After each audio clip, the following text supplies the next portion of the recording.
Silakan, Dokter Maya. Baik Pak Duri, terima kasih atas kesempatannya. Pertanyaan ini sudah banyak sekali yang coba panitia rangkum dan simpulkan karena ada beberapa pertanyaan yang saling tumpang tindih. Jadi mungkin nanti kami ambil perwakilannya saja yang kurang lebih sama topiknya. Kita urutkan dari pembicara pertama untuk Prof. Nidom. Untuk mohon maaf, saya undang untuk semua pembicara, Prof. Nidom, Dr. Kamal, Dr. Kasum, dan juga Pak Hari untuk meng-unmute supaya kita bisa lanjut ke sesi tanya-jawab. Untuk pertama, untuk Prof. Nidom, dari Ibu Tati Aryati, apakah betul setelah pasien diisolasi mandiri, bakteri atau virusnya itu sudah mati? Bagaimana kita tahu bahwa virusnya itu sudah mati? Silakan Prof. Untuk pertanyaan pertama, silakan dijawab terlebih dahulu. Jadi begini, tadi seperti yang disampaikan oleh Dr. Kasum, bahwa untuk mengetahui virus ini ada atau tidak ada, dilakukan uji PCR.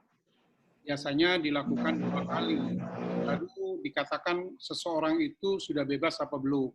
Karena kenapa harus 2 kali? Karena yang pertama itu ada kemungkinan beberapa virus yang masih ada di dalam sel belum keluar. Oleh karena itu dibutuhkan untuk yang kedua kali. Tetapi rupanya kebijakan yang terakhir ini cukup dengan sekali, asal negatif boleh keluar. Itu asumsinya bahwa yang kedua itu lebih sedikit viral load-nya, sehingga bisa dilakukan pengosongan penurunan atau penghilangan virus di rumah. Jadi tidak perlu diisolasi di tempat yang khusus itu. Baik, mungkin seperti kesaksian penyintas tadi bahwa isolasi mandiri tidak harus di fasilitas rumah sakit ya, Prof ya. Jadi selama masih ada gejala ringan atau tidak ada gejala asimptomatik yang juga dijelaskan oleh Dr. Kasum, isolasi mandiri bisa dilakukan di rumah dan nantinya virus akan mati sesuai dengan masa hidupnya.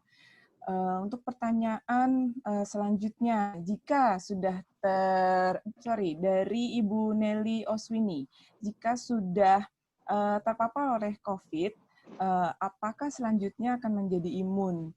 Dan apakah yang sudah negatif selanjutnya bisa menjadi donor? Yang mungkin tadi juga dijelaskan mengenai plasma konvalesen ya, Prof ya.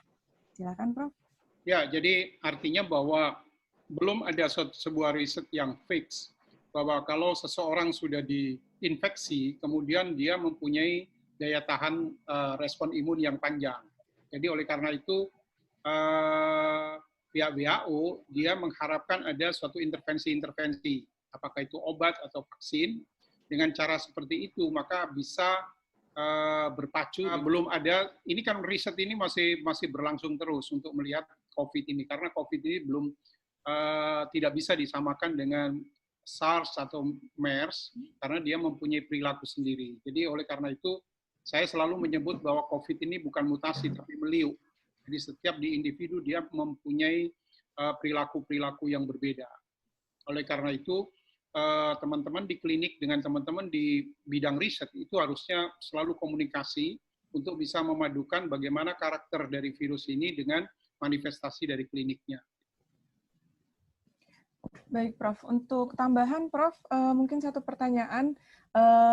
Untuk variasi dari virusnya itu sendiri, apakah menentukan gejala yang muncul di pasien? Karena kan sekarang asimptomatik, ringan, sedang, berat, kritis, ada yang anosmia, tidak bisa mencium, menghidu.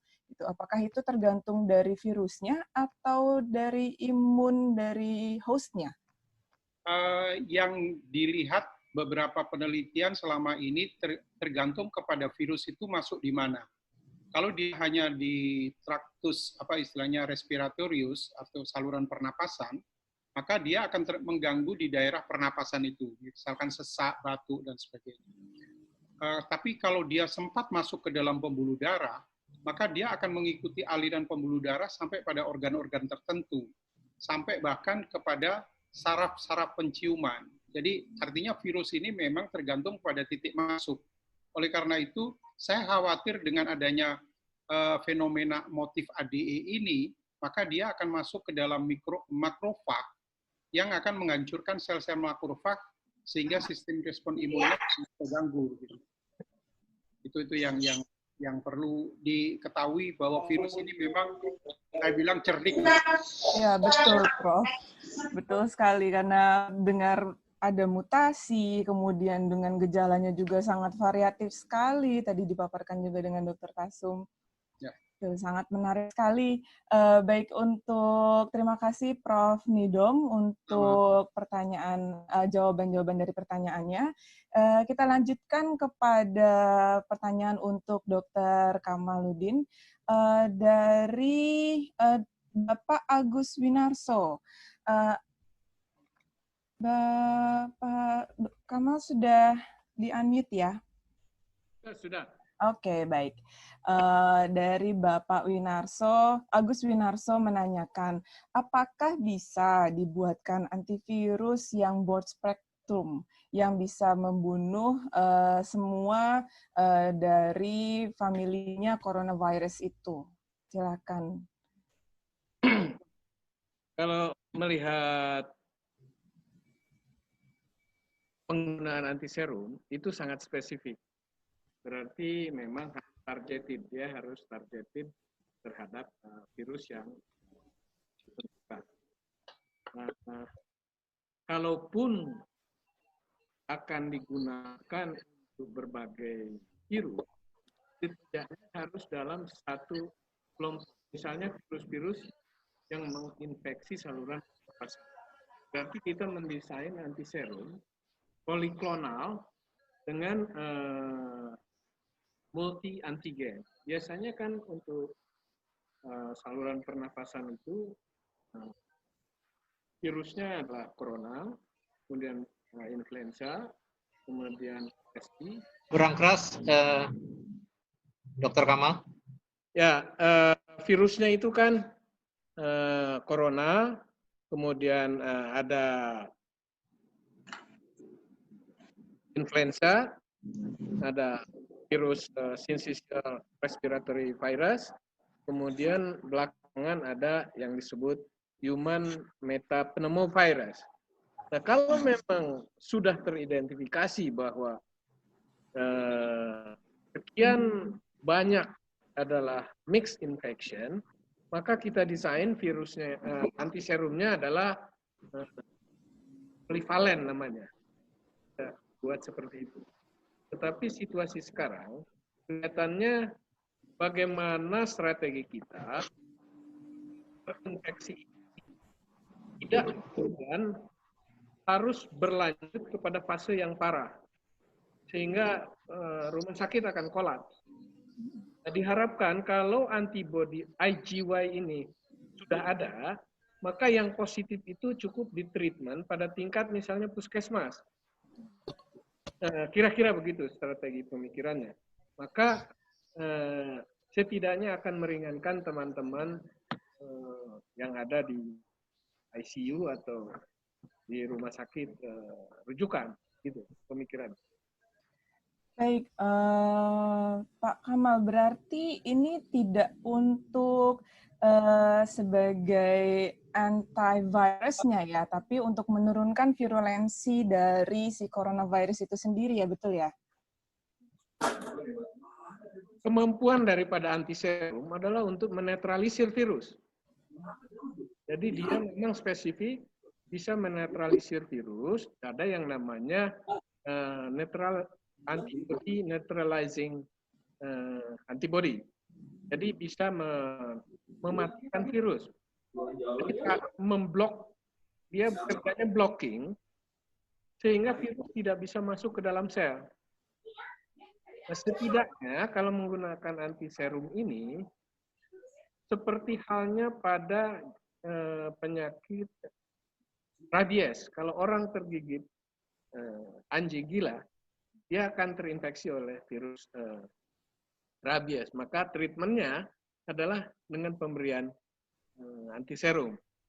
Sambil kemampuan daripada tubuh itu sendiri akan berespon terhadap virus yang masuk. Nah, sekarang kan kecepatan daripada laju penyakit ini tergantung kepada kondisi daripada setiap orang. Maka kalau antiserum ini digunakan, maka dia akan menahan lajunya karena virusnya akan tertekan, sehingga respon imun yang lain, yaitu cellular immunity, akan berkembang pada orang yang lemah ini. Nah, itu pada ujungnya akan menekan arus pasien yang masuk ke rumah sakit. Nah, kenapa ini berkembang lebih dulu? Karena lebih mengejar vaksin. Sementara fase daripada pembuatan vaksin ini, aspek safety-nya itu sangat membutuhkan waktu. Kenapa saya pilih IgY? Karena IgY ini berbeda dengan mamalian IgG. Akan menghindarkan terjadinya ADE yang dijelaskan Profesor Ngidom itu. Kira-kira begitu. Pertanyaan lanjutan mengenai IgY ini, Dr. Kamaludin, bahwa gimana perkembangannya dan statusnya di Indonesia ini. Sudah ada beberapa pertanyaan mengenai yang dilemparkan untuk Dr. Kamaludin. Apakah satu, bagaimana statusnya? Yang kedua, apakah memungkinkan vaksin yang sudah ada di Tiongkok ataupun yang di Hong Kong itu diimpor ke Indonesia dan digunakan? Silakan. Khususnya mengenai pengembangan IgY, itu dengan terpaksa kami menggunakan sintetis antigen, karena ternyata di Indonesia ini ceritanya sebegitu hebat mengenai upaya untuk membuat vaksin. Tetapi sudah cari, tidak ada satu laboratorium yang memiliki isolat virus ini yang sudah dimurnikan. Jadi kesulitan kami adalah mendapatkan virus yang sudah murni. Sedangkan untuk menghasilkan antibodi ini dibutuhkan isolat virus corona yang sudah murni. Adapun informasi-informasi yang ada adalah pekerjaan-pekerjaan molekuler yang itu bioinformatika basisnya. Perkembangannya kami sekarang daripada menunggu adanya isolat virus ini, kemudian memesan sintetik dari luar. Baik, terima kasih untuk Dr. Kamaludin. Semoga penelitian ini bisa cepat diterapkan ya, Dok ya. Jadi untuk memang apalagi untuk nanti ke trial ke manusia, ke hewan, ke manusia itu juga butuh proses yang sangat panjang untuk penelitiannya, tapi mudah-mudahan kita cepat dapat jawaban untuk vaksin ataupun antivirus ini. Terima kasih, Dr. Kamaludin. Untuk pertanyaan selanjutnya ditujukan kepada Dr. Kasum. Dan mungkin juga ini bisa dibantu oleh Prof. Nidom dan juga Dr. Kamal, karena tadi sudah ada beberapa yang ditampilkan juga di slide-slide pemateri.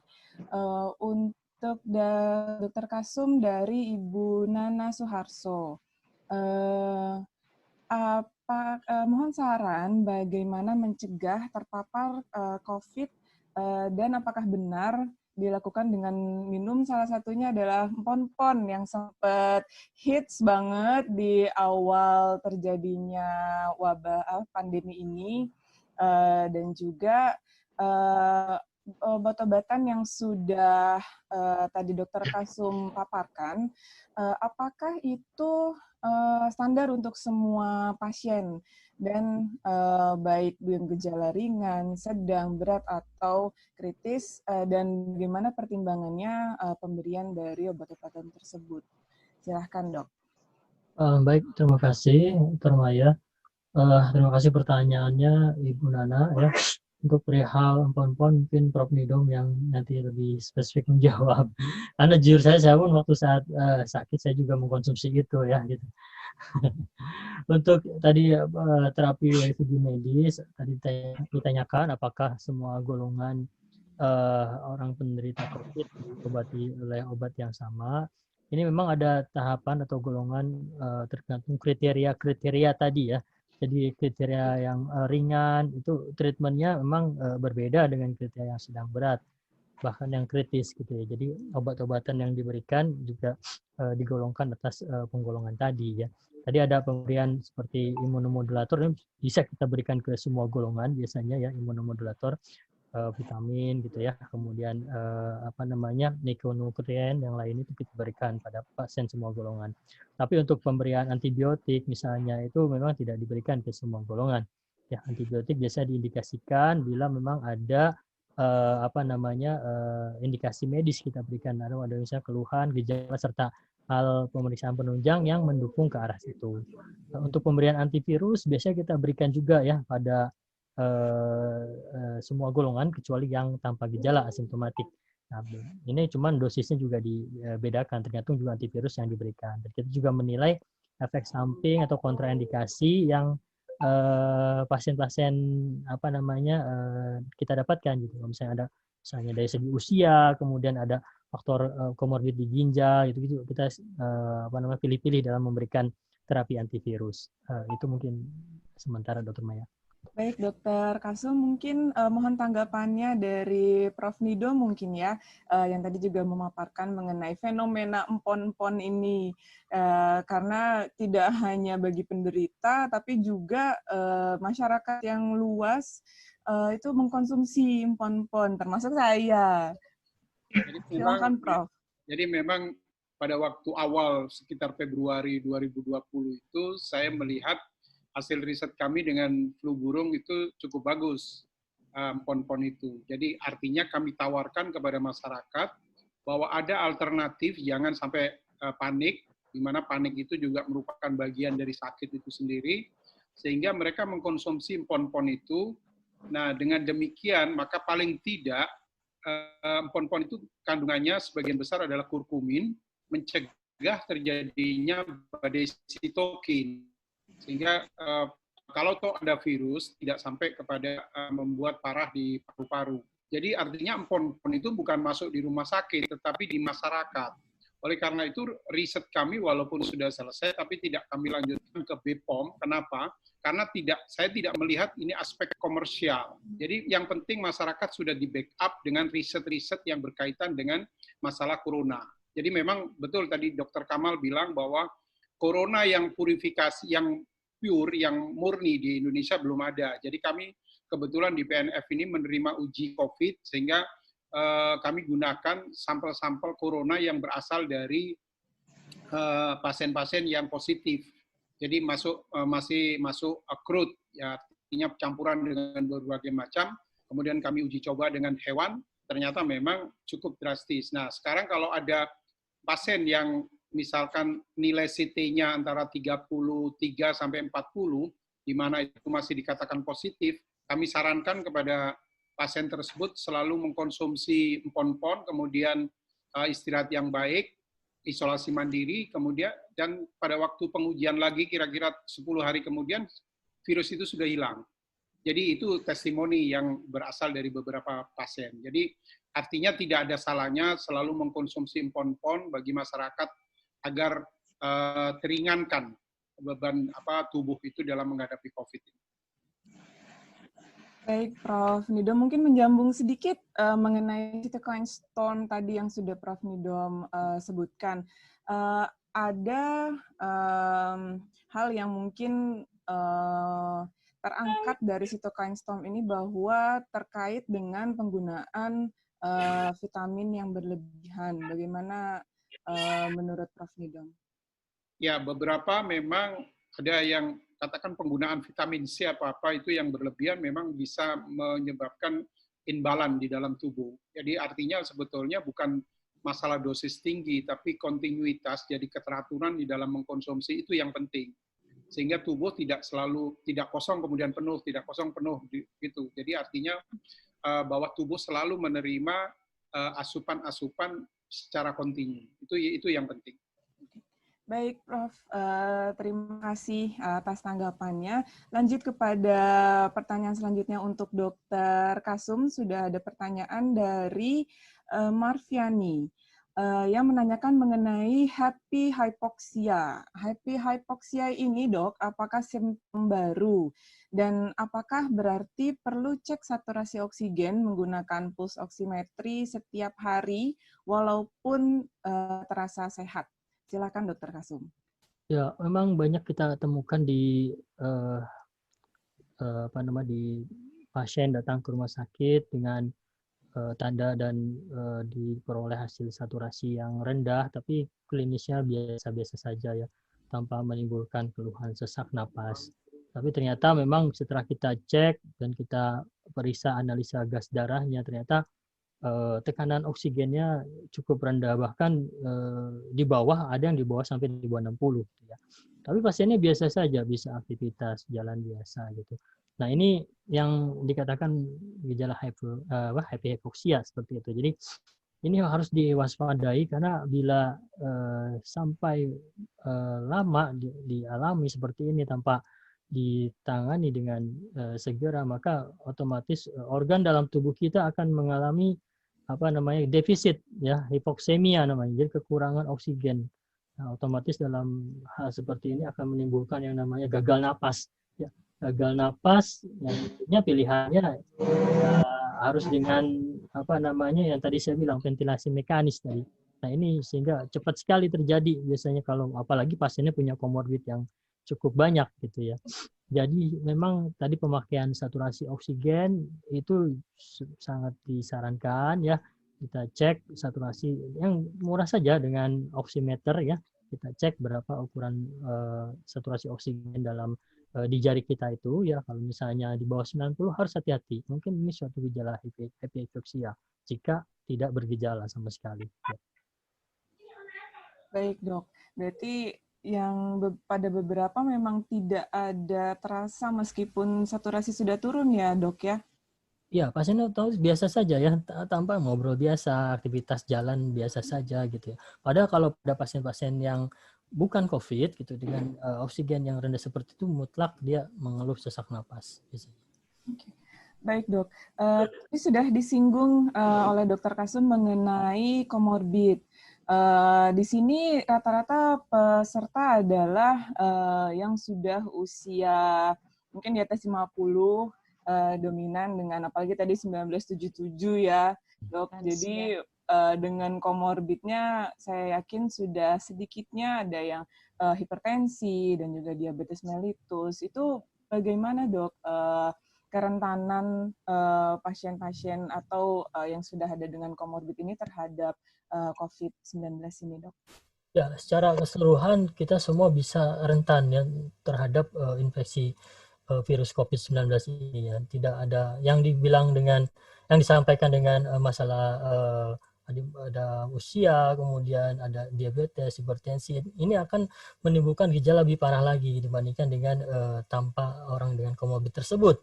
Sehingga harus hati-hati. Protokol yang kesehatan harus tetap dijalankan ya. Jadi tidak semata-mata orang DM itu rentan gitu. Enggak, semuanya rentan. Semuanya bisa kena infeksi virus ini. Hanya nanti menimbulkan gejala lebih berat mungkin bisa ya, karena imunitasnya berbeda dengan orang yang sehat biasa. Baik, Dok. Jadi tetap 3M ya, Dok ya, yang paling penting masyarakat terapkan. Ya. Baik, untuk pertanyaan selanjutnya mengenai tadi untuk diagnosis, Dok. Pada beberapa kasus ada yang swab-nya, tadi mungkin penyintas yang testimoninya juga mengatakan bahwa setelah swab yang kedua, setelah sudah isolasi, masih positif. Kemudian ada yang bahkan sampai beberapa kali tes itu masih positif. Sedangkan dari WHO sendiri, guidelines-nya adalah setelah 10 hari untuk yang asimptomatik ataupun ringan, itu sudah bisa beraktivitas, dan tambah 3 hari untuk yang sedang dan berat itu bisa aktivitas. Bagaimana dok itu? Apakah harus kita swab rutin? Apakah positif berarti nggak boleh kemana-mana dulu sampai dengan negatif? Silakan dok. Ya, jadi di awal virus ini ada masuk ke Indonesia, kita mengadop pemeriksaan swab dalam per 2 hari ya. Jadi di swab terus sampai terbukti 2 kali negatif. Dan ternyata ini berubah gitu ya, sampai guideline lagi yang baru sampai yang sekarang itu dianggap bahwa pemeriksaan swab yang diulang-ulang sampai beberapa kali itu tidak disarankan, bahkan dianggapnya cukup 1 kali evaluasi gitu ya, bila hasilnya negatif dianggap sembuh. Nah, bagaimana kalau positif? Ada kemungkinan di dalam saluran napasnya ya, di hidung atau di tenggorokan masih ada fragmen virus yang terdeteksi di sana, karena PCR ini sangat sensitif sekali, jadi bisa aja mendetek virus yang sudah mati.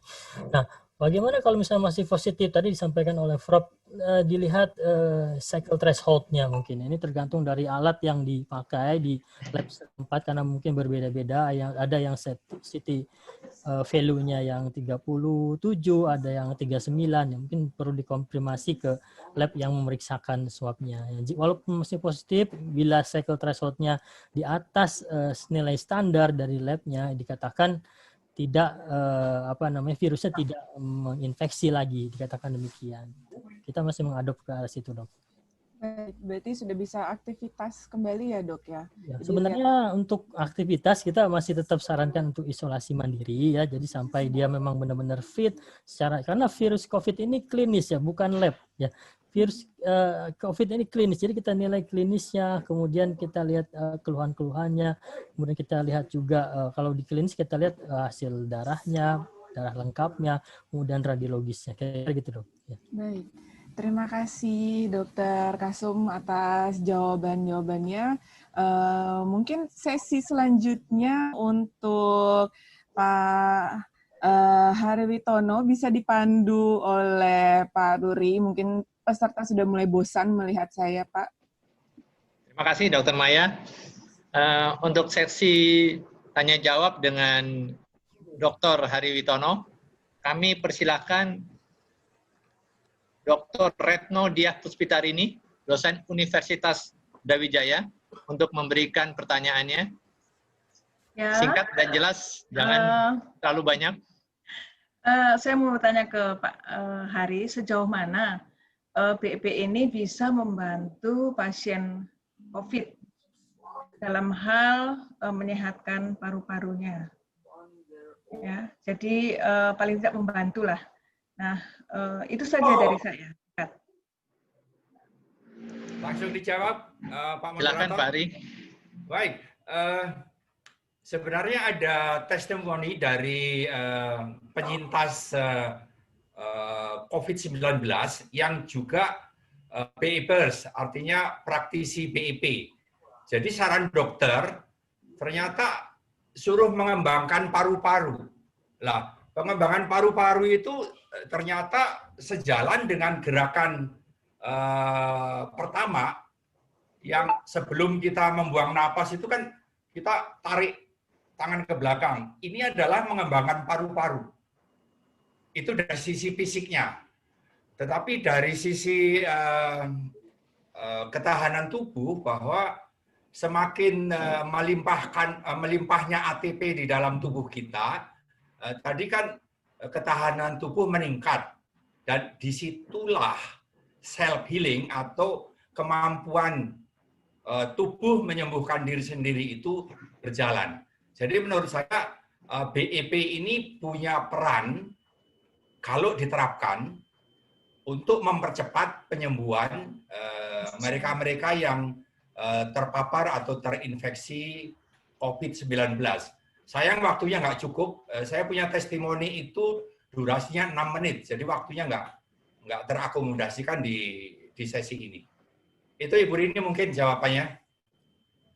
Ya, terima kasih. Terima kasih Ibu Rini, terima kasih Pak Hari. Kemudian pertanyaan kedua datang dari dosen Trisakti, Ibu Erni Sulistianingsih. Silakan Ibu Erni untuk masuk. Hai Pak, Assalamualaikum warahmatullahi wabarakatuh.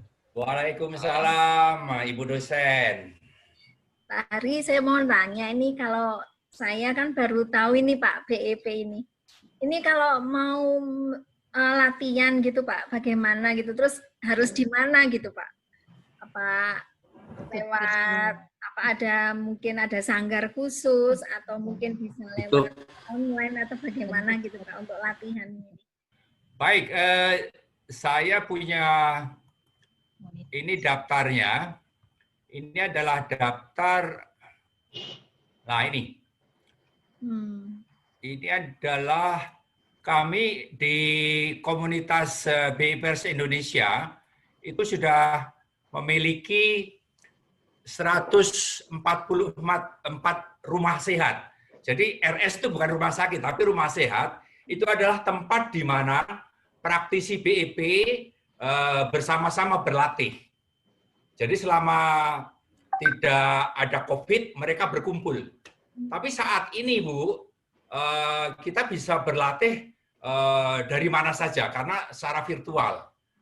Kemudian ada 300 pelatih yang sudah mengikuti TOT, dan anggota kami yang terdaftar sekitar 5.000. Masih banyak yang belum terdaftar. Jadi kalau Ibu ingin berlatih, itu banyak untuk di Jakarta, DKI Jakarta saja, itu ada di Jakarta Timur yang paling banyak. Di sini ada pimpinan Jakarta Timur, Pondok Kelapa, Pak Supadyo. Pak Supadyo mungkin nanti bisa menimpali jawaban ini Pak Padyo, kalau Ibu ini Ibu siapa tadi namanya? Erni, Pak. Ibu Erni ingin bergabung. Di hari Kamis itu ada sesi khusus untuk newcomer. Jadi mereka yang belum memiliki pengetahuan mengenai BEP, di sana diberikan penjelasan mengenai dasar teori, kemudian praktek-praktek seperti yang tadi saya tayangkan dalam peragaan. Itu Pak Supadyo dan timnya pada hari Kamis itu ada sesi khusus pada jam 10 melalui Zoom secara virtual. Tapi kalau teman-teman yang hadir di seluruh Indonesia itu sudah ada 17 provinsi yang di sana sudah ada BEPers, praktisi BEP. Dan yang banyak pelatihnya itu terutama Jakarta, kemudian Malang, Surabaya, dan Jogja. Pusat pelatihnya di 4 kota itu. Jadi Ibu Erni bisa saja nanti nanya kepada panitia, bisa juga menghubungi nomor saya langsung yang ada di panitia.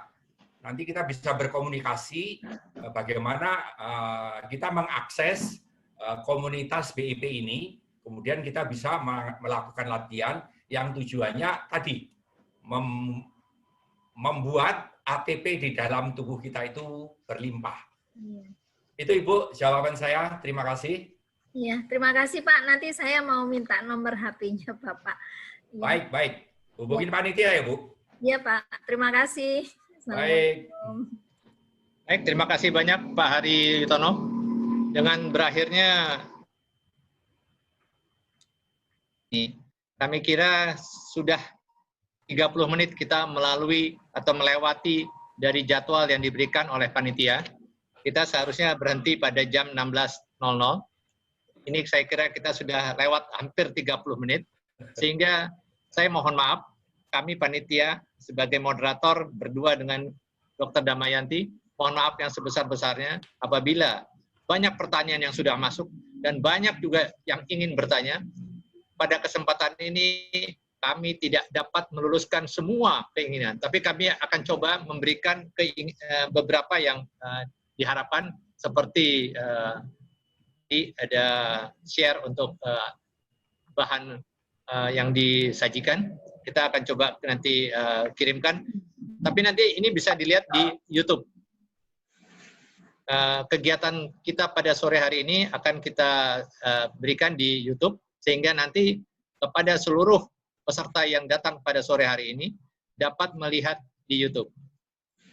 Bersama dengan Dr. Maya, kami mengucapkan banyak terima kasih atas seluruh partisipasi pembicara, peserta pada pertemuan sore hari ini. Akhirnya kami serahkan waktu kepada MC, Ibu Mimi Santika.